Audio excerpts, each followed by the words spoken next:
Welcome to This Explainer. Today, we're jumping right into the invisible rules that govern our world. From massive, real-world phenomena like the crushing depths of the oceans, all the way down to the microscopic interactions of individual molecules, we are exploring the thermodynamics and kinetics of chemical solutions. If you've ever wondered how highly abstract chemistry concepts literally control the physical reality around us, well, you are definitely in the right place. Think about this for a second. Why could breathing totally normal air underwater actually kill you? It sounds completely counterintuitive, right? I mean, we breathe air every single second on land. But chemical equations aren't just boring lines in a textbook. They quite literally dictate life and death in extreme environments. Here is our roadmap for today. We're going to cover gases, liquids, and Henry's law, deep dives and ventilators, Raoult's law for ideal solutions, what happens when solutions go non-ideal, and finally, the Van't Hoff factor. Let's kick things off with part 1, gases, liquids, and Henry's law. So Henry's law elegantly dictates that gas solubility is directly proportional to partial pressure. Think of it like this. If you push down on a gas, increasing that partial pressure, you're essentially forcing those gas molecules right into the fluid below. It's thermodynamic brute force. To really grasp the massive scale of Henry's law, consider this single number, 30%.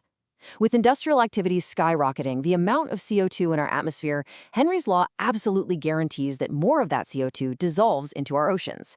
This generates carbonic acid. And the result? We've seen a staggering 30% decrease in ocean pH, making the waters significantly more acidic.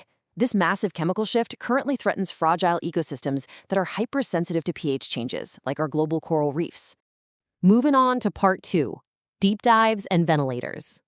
Okay, picture a scuba diver. Underwater, hydrostatic pressure forcefully pushes against the diver's body. To even inflate their lungs, they have to breathe highly pressurized air. Because of that intense pressure, Henry's law steps in, meaning the nitrogen in that air absorbs heavily straight into the diver's fatty tissues and joints.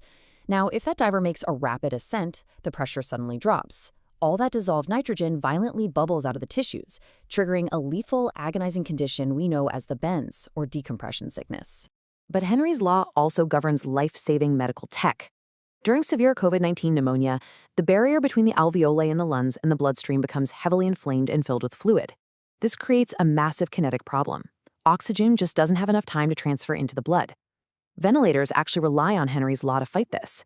By drastically increasing the partial pressure of the oxygen delivered to the lungs, the machine physically forces more oxygen past those inflamed barriers and straight into the oxygen-starved blood.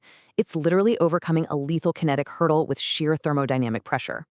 All right, part 3, Raoult's law and ideal solutions. Now, if Henry's law is for minority gases dissolving into liquids, Raoult's law is the rulebook for volatile liquids mixing together. It states that in a perfectly ideal solution, the partial vapor pressure of each component is directly proportional to its mole fraction.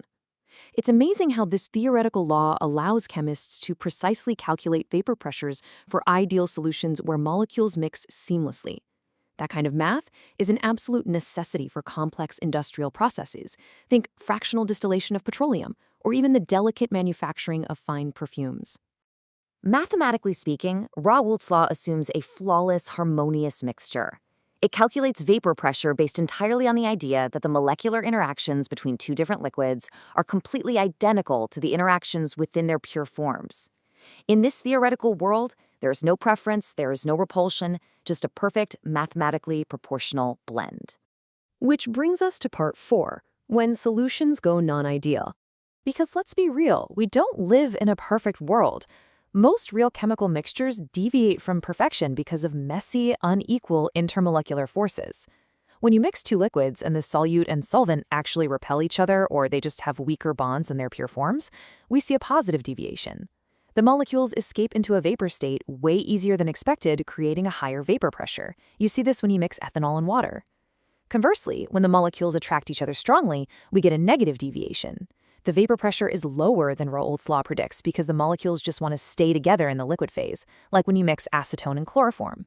Now, these extreme deviations lead to a really fascinating phenomenon called azeotropes. An azeotrope is a constant boiling mixture. Because of those extreme positive or negative deviations from Raoult's law, these solutions boil at a single constant temperature. Plus, their liquid and vapor phases have the exact same composition. This makes them incredibly stubborn. You absolutely cannot separate an azeotrope using standard fractional distillation. It's a funny truth of chemistry. You can literally never get 100% pure ethanol just by distilling an ethanol-water mixture. Finally, part 5, the Van't Hoff factor. Here is our ultimate mathematical plot twist. Colligative properties, things like boiling point elevation or freezing point depression, they depend strictly on the number of particles in a solution, not their identity. But here's the catch. When a solute dissolves, it often breaks apart into multiple ions. This creates an abnormal molar mass that completely shatters our ideal calculations, unless we apply the Van't Hoff factor to account for all those extra particles. This specific factor, often denoted as I, must be integrated directly into our standard colligative equations. Whether you're calculating freezing point depression or osmotic pressure, failing to include this factor for an electrolyte basically guarantees wildly inaccurate results. It really serves as the ultimate bridge between theoretical chemistry and messy experimental reality. Here is a quick cheat sheet for you to remember how this works. The Van't Hoff factor sits perfectly at exactly 1 for non-electrolytes, like glucose, that don't dissociate at all. It spikes greater than 1 when solutes, like salts, split apart into multiple ions in water. And fascinatingly, it actually drops below 1 when molecules associate or clump together, like acetic acid forming dimers when it's dissolved in benzene. So, as we wrap up this explainer, I want to leave you with a thought. The next time you take a deep breath, ask yourself, what invisible laws are keeping you alive right now? From the crushing depths of the ocean to the oxygen physically being forced through your veins, these complex thermodynamic laws, Henry's law, Raoult's law, the principles of dissociation, they are constantly at work. They quietly and flawlessly govern the entire physical world around us. And understanding them, well, that gives us the power to explore the deep seas, manufacture complex chemicals, and most importantly, save lives. Thanks for tuning in.